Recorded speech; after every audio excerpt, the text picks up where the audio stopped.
I've actually been in the paranormal field for about 15 years now, researching and doing some freelance research in Bigfoot and Loch Ness Monster. I really didn't have a chance to go out and do any hands-on research until I got into Destination Truth on the show. And I actually got to set foot in some of these locations where a lot of these legends and folklore kind of originated from.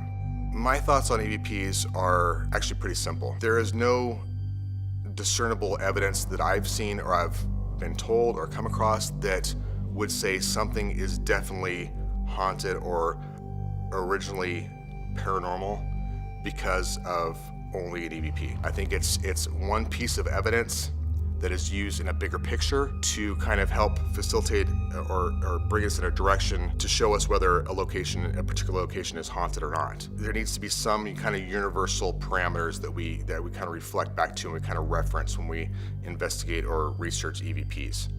If one chose to take on the paranormal field, I think that there's a lot of prep time that needs to go into that. Listen to other paranormal investigators. Use common sense. Don't just jump into some place that you know nothing about. There's a lot of dangers. There's a lot of things you need to respect. There's a lot of laws that you need to know. Do your research, do your homework, get advice from other seasoned investigators before you go out. And you may find out that this is something you love, or maybe something that you totally don't like. It's not what you thought it was going to be. And that's fine. I would like to see the paranormal field take an ever positive direction. Always looking for teamwork, acceptance, working together. It's kind of the family that it was supposed to be originally. Unfortunately, I've seen it go in directions that are not so friendly. There's a lot of competitiveness. I think that it's time for us to take a step back and really figure out what we want to accomplish in this field. Are my intentions to become famous? Are my intentions to truly help others? Do I want to help teach others?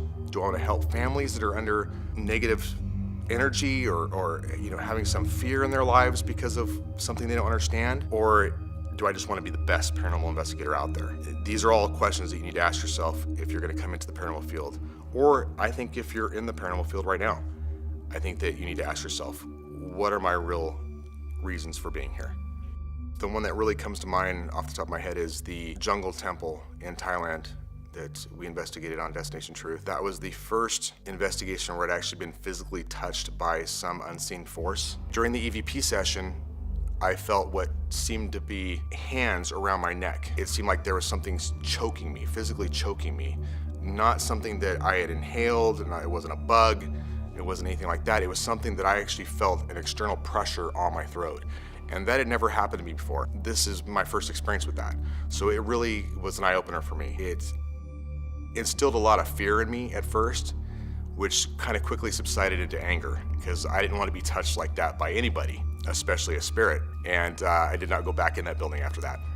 I have a few favorite pieces of equipment that I like to use during paranormal investigations. One is the tri-field meter. I like to use that because it actually has the needle that jumps up and shows you kind of what the level of the field is in the immediate area. So where you could basically see kind of where the fields start and where the fields kind of diminish and fall off. A lot of people don't like using EMF detectors because there's so much natural interference because of the electrical system, because of wires, because of junction boxes, anything like that is going to produce a natural field there. For that reason, a lot of people kind of frown upon using that. It's kind of like it got popular for a while, but they kind of died out again. I still like it because the majority of the locations that I investigate are actually out away from any kind of electrical lines, wires, junction boxes, fuse boxes, anything that's going to give off. I'm sorry, we have a problem with Sure. That's not paranormal. Thank you, Rex. We look forward to a great investigation this weekend.